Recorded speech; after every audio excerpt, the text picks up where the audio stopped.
Let the anger take over my body and course through my veins! Welcome to this road trip of ranting, SASANs! I am Magnus Beasticus, and in this video, I'll be ranting about the nearly eternally awaited Final Fantasy 15.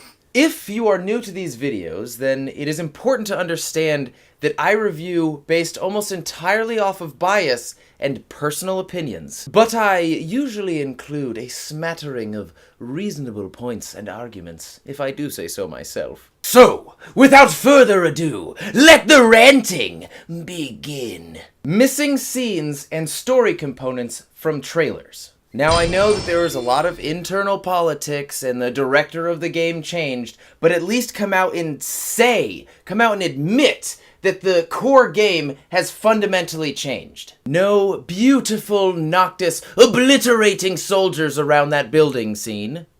No female Noctis counterpart. No whoever this guy is. For real, guys, who is this? And the most upsetting, this entire trailer is missing. Not only all of the scenes in this trailer, but gameplay mechanics as well.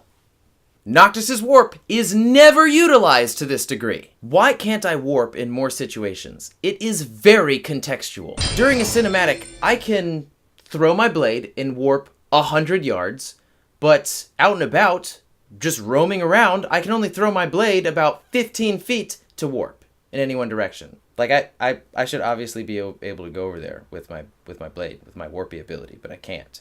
In fact, it's so underutilized, I have no idea why he has that power to begin with. There's no real context for it. That really cool idea is wasted on this game. Kind of like Lightning's gravity shift jumpy doodad thingamajig that never was explained or used more than twice in that entire game. The entire party is tasked with an extremely pressing matter in the beginning, but they are never in a hurry. In the same vein, why are we so willing to do any task? Our party is responsible for saving the entire world, but they will halt that afterthought to solve normal people's humdrum issues. Like, oh, I left my vegetables in the yard in my house 3 miles away. Please go get them for me. Okay, I'll get your vegetables. You can just be put on hold, giant monster, whatever the fuck that's gonna kill the entire planet. Almost every quest that we undertake is pointless. And it goes to show that we have way too much free time, when in reality, many people are suffering and dying as we feed a kitten. Okay, let's check out some of these quests. Get random bullshit for Sid. Pick up some dog tags for this guy. He should really do this himself. Vegging out. You are picking up vegetables from across the map for this guy. Tailspin. You are getting this guy some parts so he can upgrade his arms. Bullshit. Lestalem's finest. You are going to get ingredients for a meal. Buried memories, more ingredients, yippee-ki-yay, frickin' fine dining for us. More bullshit parts. You're going to take some pictures, living off the land, gonna grow the shit out of some carrots. Fishing, that is food. These are very commonly themed after food. Literally just going fishing with this guy. Fesher's protege, you collect frogs. Great, that's fucking some world important shit right there. Dude, this is literally named Dude, Where's My Car? Power to the Pylons, this woman just wants you to do her job. The Cure for Insomnia, the final quest. Probably just gotta bring some of those carrots to your uncle, because it's nighttime, you know? And carrots are good for your vision. What is stopping the nighttime demons from taking over and killing everybody at night? It can't be just these lights, can it? When I murk an entire squad of suckers sent by the Empire, why do they not immediately send reinforcements to my position? They know where I am, and they obviously have an unlimited supply of flying machines and Robocops. Maps show everything. I'm not exploring this cave. I'm exploring this map. It looks like I can go there, but I know that I can't, because it's not on the map. If you have an objective, maps will point out exactly where it is. Somebody says, Go fetch me some yams in my orchard over yonder. That is enough information for you to know exactly where those yams are. Purple Ocean. What's up, Purple Ocean? It's not supposed to be purple. I can't ride this cable car. This is a very personal reason. Probably nobody else will have this reason, but I am f***ing pissed. There is no reason to care about Luna. Luna is Noctis's love interest. If you did not watch the movie Kingsglaive leading up to Final Fantasy XV's release, you can go suck on a popsicle because you are going to be out of the loop on so many things. You're going to see cinematics, just like instances, short bursts of cinematics, and you're going to be like, when are they going to play the whole thing? They're not, because those are cinematics from Kingsglaive. Where are the huge Final Fantasy VII weapons from the movie? They played a huge part in the movie, and they are nowhere to be seen in this entire game. There is barely any reason to camp. So you accumulate experience throughout the day or night if you happen to not camp or go to sleep. And the way that you obtain that experience, the way that you actually level up, is by going to sleep, either by at an inn or camping or a camper. The thing is, staying at an inn or a camper or any other place other than camping at night in the desert or the open world or wherever gives you more experience for doing that. So why would I go out camping with my friends and have a good time over kind of metagaming and gaining experience by doing that exact same thing elsewhere? As many weapons as I gain and as many things as I fill out in the Ascension menu, I still do not feel powerful by the end of the game. Even doing dumb side quests a lot and leveling up to the point where I'm a higher level than I should be, I still feel very weak. I was getting my ass handed to me by minion demons at the end of the game. There is barely any difference between Noctis at the beginning of the game and Noctis at the end of the game. Movements are the same. Attacks are the same. Speed is the same. The only thing that changes are your stats. This number is higher than the other number. This same attack looks the exact same. However, the number that's associated with the damage is higher. Isn't that pretty cool? Techniques leave me vulnerable. Techniques are supposed to be this really cool combination where you and your friends team up on the enemy and you can learn more in the Ascension menu as you go and you get stronger and more powerful. But every single technique takes away my gameplay. I'll be like, hey, Gladiolus, use your giant sword and smash the enemy. But then all of my gameplay is taken out. I can't move at all. It zooms in on Gladiolus and he, lumbers around with his giant weapon and then arcs his sword around, does his move, takes about 10-15 seconds, and I am, in the meantime, just sitting there, literally just standing there, getting my ass handed to me. Royal arms, the weapons from your ancestors that you gather that float around you, and they're all like ethereal and crystal and everything like that, they hurt you when you use them. When you swing a blade, that damage is reflected back onto you. Many times, I would warp strike with a royal arm into a huge group of enemies and die because I did too much damage to the enemies. You would have a very brief moment of fun with this weapon before you either die or you have to stop to heal yourself. So the Regalia, which is the name of their car, breaks down less than a mile outside of the city. The king tells them, good luck on your journey, be on your way, and they make it seem like they've been driving forever since their car broke down, and they're really in love with this car, like it's the most handy, trusty vehicle ever, but it breaks down, a couple 100 meters outside of the city. Just thought it was kind of stupid. Why is Cindy dressed like this? It has nothing to do with her character. I know this because she's never offered me sex for money, or even not money. I can kind of say the same thing about Gladiolus. Salat. With the exception of some boss fights, the combat stops surprising you after the beginning of the game.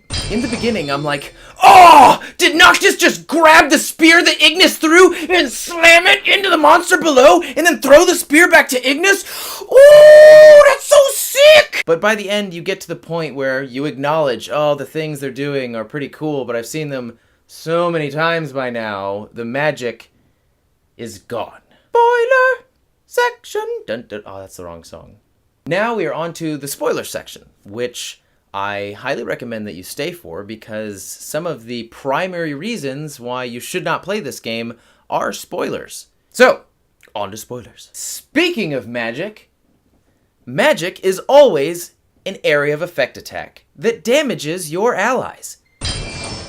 Your allies are always in the fray, always grouped together with the enemies all together.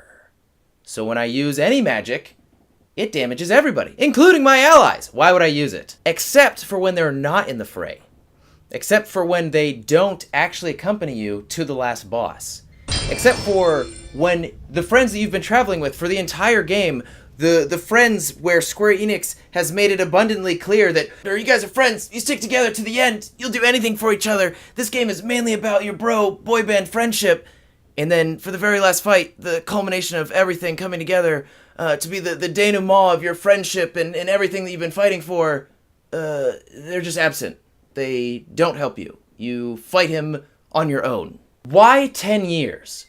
Noctis is absorbed into a crystal because all Final Fantasies have to have a crystal, and then he doesn't awaken for 10 years. But it seems entirely arbitrary why it was 10 years. It's like they just needed an excuse to fast forward everything 10 years so they could get rid of all of the different things that they didn't explain throughout the game. You'll see what things those are coming up shortly. Too short. If this game was not a Final Fantasy, and if it was not notorious for having taken 10 years to develop, this game would be long and amazing.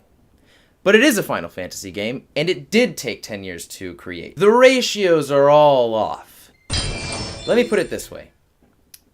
10% of the overall story takes place in the open world area, where 90% of your total gameplay happens. As soon as you leave that open world area, the other 90% of the story is shotgunned into your face, and you just jump from one story segment to the next until you beat the game.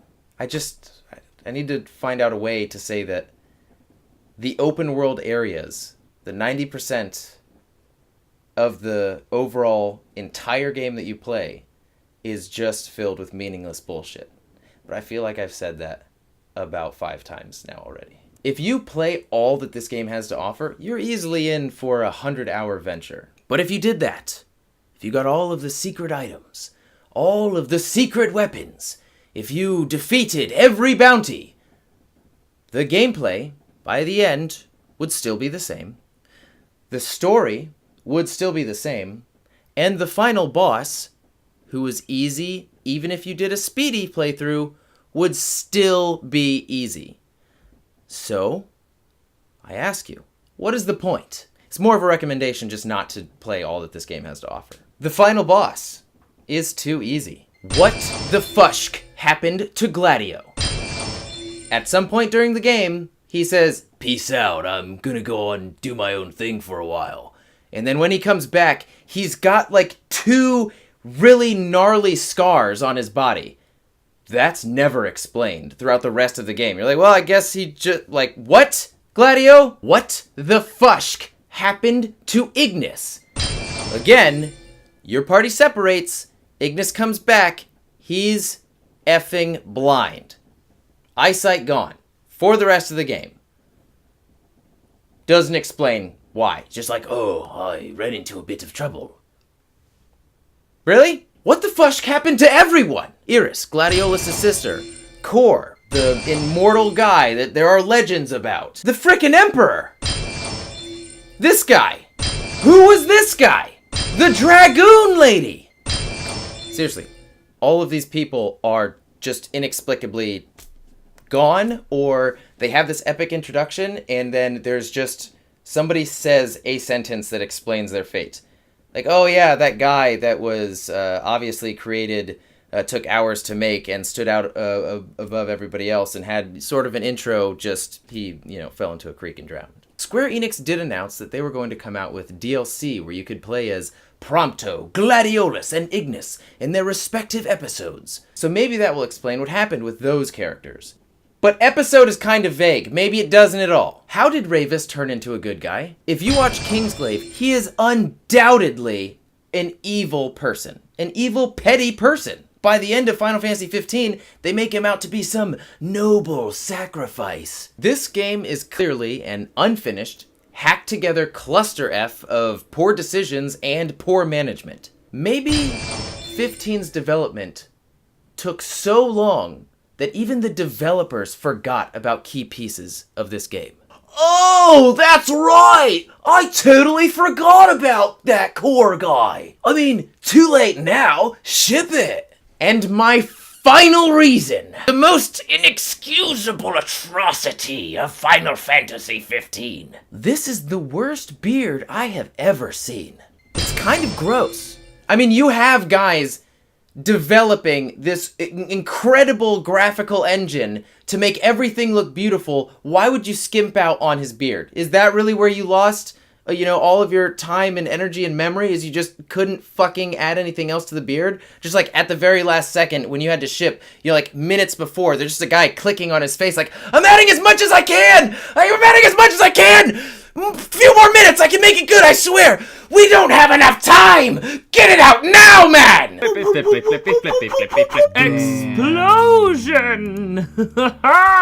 There's 40 reasons not to play. So, my verdict is, I think that it all comes down to whether or not you're a hardcore Final Fantasy fan. Most of my issues are spawned from expectations from the Final Fantasy series and a cultivated understanding of the Final Fantasy series. If you take away those and play it with fresh hands, you are likely to enjoy the ride. My recommendation for Final Fantasy fans, even though you will unstoppably and mercilessly play this game, regardless of what any reasonable person has to tell you, because it would be the same for me, is to watch the Final Fantasy XV cinematic trailer, Omen, and then, still on YouTube, go watch the end of the game.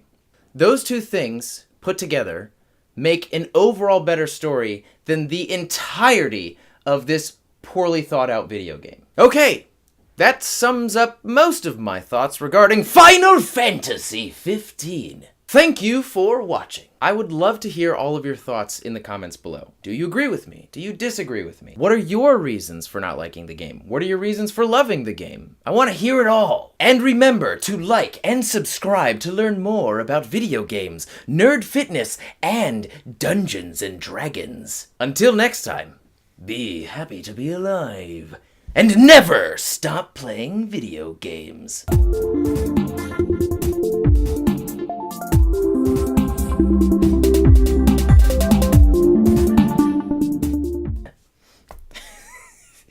That was the final thing they were working on, was this beer. That was the final thing. We're shipping in 5 minutes, man. How's that beer coming? Fuck! Just randomly moving the mouse. You see like a beard on her hair on his nose. Really squiggly. Like it. Alright. Now I know that they... Bleh. Now I know... if this... Bleh. You're really angry about this game. I waited 10 years, Max. I don't want to be here anymore. Huh? I don't want to be here anymore. Why? When you're doing that, when I murder some suckers. I mean, it's not... You ain't groovy. You ain't from I the am hip. streets. I'm hip. I like fluffy pancakes. Then playing this entire cluster F of a video game...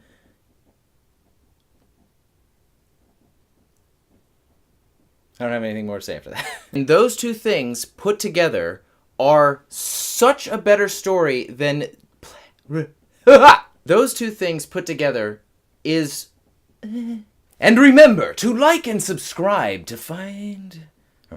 And remember to like and subscribe to find out, to learn more. And remember to subscribe, to like and...